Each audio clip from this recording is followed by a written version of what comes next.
नांदेड जिल्ह्यातल्या माहूर येथील दत्तशिखर संस्थांच्या अंतर्गत येत असलेल्या व दत्तमांजरी गावानजीक असलेल्या काळा पाणी येथील तलावामध्ये गाळ उपासण्याचे कार्य सूर्योदय फाउंडेशनच्या वतीने करण्यात येत आहे।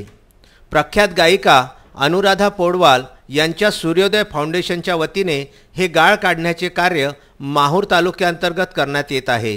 जुन्या ठिकाणी पाण्याचा ज्या ठिकाणी उपसा होता, निचरा होता, अशा ठिकाणी त्या तलावातील गाळ काढून त्या ठिकाणी योग्य पाणी पिण्यास व वापरण्यास योग्य ते पाणी उपलब्ध करून देणे हा सूर्योदय फाउंडेशनच्या वतीने अभिनव उपक्रम हाती घेण्यात आलेला आहे। माहूर तहसीलचे कर्तव्यनिष्ठ तहसीलदार सिद्धेश्वर वरणगावकर यांनी सुद्धा या कामाची दररोज पाहणी आणि देखरेख सुरू केलेली आहे।